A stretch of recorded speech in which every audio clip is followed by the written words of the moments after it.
সাংবিধানিক ভাবে তার পদ থাকে না। ওইখানে তো শেখ হাসিনা পরাজিত হয়ে গেছে। ৯ দফাই হলো বাংলাদেশের এই যে 2024-এর গণ অভ্যুত্থান, এই ছাত্র জনতার যে অভ্যুত্থান ছিল, এই অভ্যুত্থানের ৯ দফায় ছিল এই অভ্যুত্থানের মূল চালিকা শক্তি। এবং এই স্বাধীনতার 54 বছরের রাজনীতি করেছেন, কিন্তু আমাদের জন্য এমন একটি ক্যাম্পাস, নিরাপদ ক্যাম্পাস গড়ে রেখে যেতে পারেন নাই, রাখতে পারেন নাই।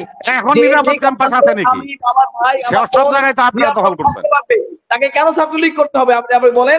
নির্বাচন হইব না, যদি নির্বাচনের কথা কয় তাহলে ওরা বাংলাদেশে থাকতে দেব না। আপনারা ফিরে দেন, আমরা হাসিনার ভালো নাকি? আপনারা 53 বছরের যে রাজনীতি করেছেন, ওই রাজনীতি বাংলাদেশে আর কোনোভাবেই ফেরত আসতে দেওয়া হবে। হ্যাঁ, আচ্ছা আমি বলি, বিগত 2018 কোটা সংস্কার আন্দোলন থেকে 24-এর বৈষম্যবিরোধী ছাত্র আন্দোলন পর্যন্ত আমি একটি ছাত্র সংগঠনের দায়িত্ব পালন করেছি। আমি ছাত্র অধিকার পরিষদের ঢাকা মহানগরের সমন্বয়কের দায়িত্ব পালন করেছি। ছাত্র অধিকার পরিষদের কেন্দ্রীয় কমিটির সাংগঠনিক সম্পাদক ছিলাম, কেন্দ্রীয় কমিটির যুগ্ম আহ্বায়ক, ছাত্র অধিকার পরিষদের কেন্দ্রীয় আহ্বায়কের দায়িত্ব পালন করেছি আমি। সুতরাং আমি এর আগে বিশ্ববিদ্যালয়ের ছাত্রদের ছাত্র রাজনীতির প্রেক্ষাপট নিয়ে আমি কথাগুলো বলেছি। এই আন্দোলনে সকল মত পথের ছাত্র জনতা রাজপথে নেমে এসেছিল।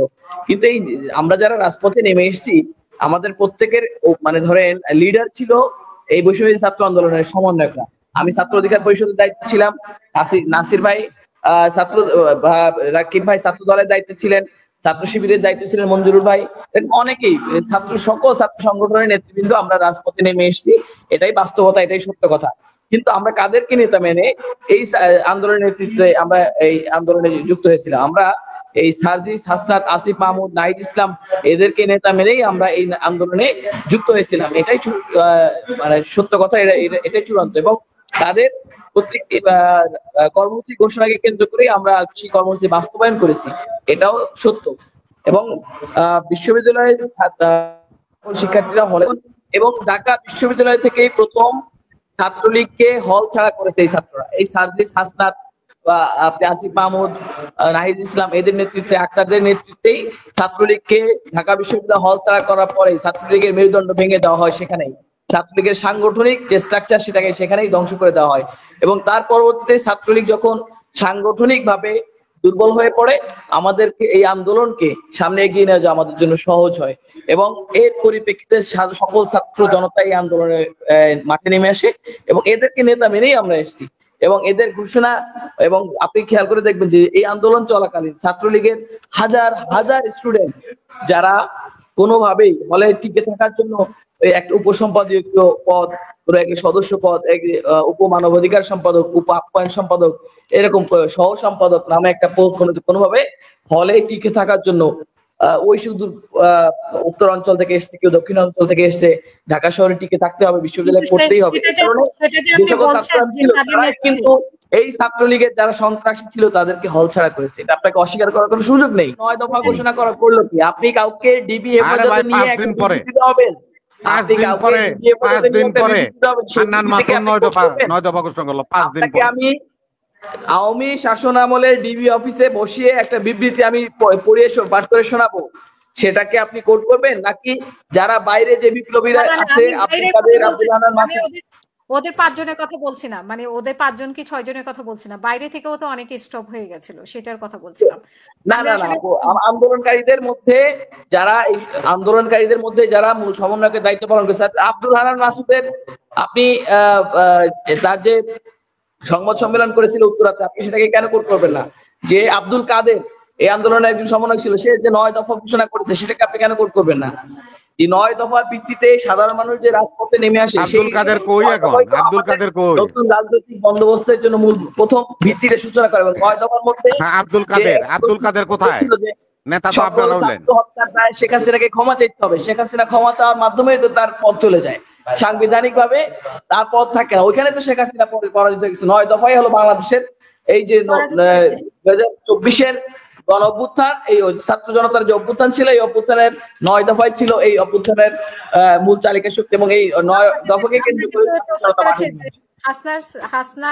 হাসনাত না, সার্জিসকে ওই দায়িত্ব নিবে যে ছাত্রলীগ যে অন্যায়গুলো করেছে সেই দায়ভার কি নিবে কিনা, বা আপনারা কেউ নিবেন কিনা? ছাত্রলীগ, আচ্ছা, বাংলাদেশে বিগত 17 বছরে যারা আমি স্যার এখানে আছে, স্যারকে সাক্ষী রেখে বলছি, যারা বিশ্ববিদ্যালয় হলগুলোতে থেকেছে ছাত্রলীগের পোস্ট পদবি ছাড়া হলে থাকতে পেরেছে এমন একজন স্টুডেন্টকে দেখান যা হলে থেকেছে ছাত্রলীগের পোস্ট পদবি ছাড়া। থাকবে কেমনে থাকতে তো পারে না। তাহলে কি না আমরা তো দেখাবো কেন? থেকে এসেছে তাকে আপনি বিশ্ববিদ্যালয়ে পড়তে হলে যারা ইমান নষ্ট করে ছাত্রলীগ হইছে তারা থাকতে পারছে, যারা ইমান সহ রহমতুল্লাহ ইমান রক্ষা করে বাইরে আছিল। তাহলে এই দায় আপনাদের, যারা বিগত 53 বছর 54 বছর বাংলাদেশের রাজনীতি করেছেন, এই দায় আপনাদের। আপনারা আমাদের আমাদের দায় দিয়া আপনারা বাচ্চা দেন না। আমরা এসে বিশ্ববিদ্যালয়ে পড়তে পারবো, নিরাপদে থাকতে পারবো। আপনারা এই সংস্কৃতি তৈরি করছেন, এই দায় সম্পূর্ণ আপনাদের। আপনারা এমন বাংলাদেশ স্বাধীনতার 54 বছরের রাজনীতি করেছেন, কিন্তু আমাদের জন্য এমন একটি ক্যাম্পাস, নিরাপদ ক্যাম্পাস গড়ে রেখে যেতে পারেন নাই, রাখতে পারেন নাই। এখন নিরাপদ ক্যাম্পাস আছে নাকি? আমার ভাই সব জায়গায় তো আপনারা দখল করছেন। তাকে কেন ছাত্রলীগ করতে হবে? আপনি বলেন। আপনারা 2007-এ আমরা দেখেছি না, 2006 নির্বাচনের আগে KM হাসানকে প্রধান নির্বাচন কমিশনার করার জন্য একটা নির্বাচনের আয়োজন আপনারা করেন নাই? 96 সালে বিএনপি নির্বাচনের আয়োজন করেন, নির্বাচন করে নাই? নিজেরা ক্ষমতায় টিকে থাকার জন্য নির্বাচন করছে কিনা বলেন?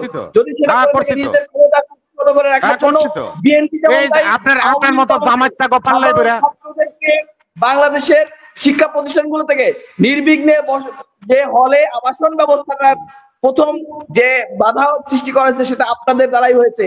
বিশ্ববিদ্যালয়গুলোকে টর্চার সেল বানানো হয়েছে আপনাদের সময় থেকে শুরু হয়েছে। এটা অস্বীকার করার কোনো উপায় নেই। এখন শুরু করছেন আপনারা, আবার শুরু করছেন আপনারা। বৈষম্য বিরোধী ছাড়া কেউ রাজনীতি করতে পারবে না। ওই যে কুয়েটে আপনারা শুরু করছেন না, আপনার কমিটি আছে, আমাদের কমিটি থাকবে না। আপনারা তো একই কাজই করতেছেন। আপনারা কি ভালো কিছু নাকি? নতুন করে প্রতিষ্ঠিত দেওয়া হবে না। আমরা দেশের রাজনৈতিক সংস্কৃতির পরিবর্তন আনবো। 53 বছরের রাজনীতিতে আপনারা যে অবদান ছিল ওগুলো ভুলে যান। 53 বছরের রাজনীতিতে আপনারা যে অপসংস্কৃতি প্রবেশ করেছিলেন ওটা ভুলে যান। অপসংস্কৃতি, অপরাজনীতি বাংলাদেশে আর চলবে না। নতুন বাংলাদেশ আপনারাই তো অপরাজনীতি শুরু করলেন। আপনারা বৈষম্য বিরোধী ছাত্র আন্দোলনের কমিটি করলেন, কইরা কইলেন যে কুয়েটে কোনো রাজনীতি চলবে না। আপনারাই তো বৈষম্য সৃষ্টি করলেন। আরে 53 বছর আল্লাহ ছিল বলেই তো আপনি এখন বাইচে আছেন। তাইলে আপনি কোথায় যেতেন? আপনার কোনো অস্তিত্ব থাকতো? রাজনীতি ছিল ঘুষ, দুর্নীতি, হত্যা, সন্ত্রাস, গুমের রাজনীতি। এবং নতুন বাংলাদেশের রাজনীতি হবে প্রত্যেকটি মানুষের মৌলিক অধিকার নিশ্চিতের রাজনীতি, বাংলাদেশকে বিশ্বের দরবারে মাথা তুলে দাঁড়াবার রাজনীতি। এখনই তো আপনি ছেড়ে দেন, হাসিনারে ফাঁসি না দিয়ে নির্বাচন হইব না। যদি নির্বাচনের কথা কয় তাহলে ওরা বাংলাদেশে থাকতে দেব না। আপনারা ছেড়ে দেন, আমরা হাসিনার ভালো নাকি? আপনারা 53 বছরে যে রাজনীতি করেছেন ওই রাজনীতি বাংলাদেশে আর কোনোভাবে ফেরত আসতে দেওয়া হবে না। আপনাদের ওই রাজনীতির হিসাব শেষ। ছাত্র জনতা 5 আগস্ট প্রবল ক্ষমতাশালী যার কথার উপরে কি কথা বলার সুযোগ ছিল সেই হাসিনাকে বিদায় দেওয়ার মাধ্যমে বাংলাদেশের নতুন রাজনীতির সূচনা করেছে।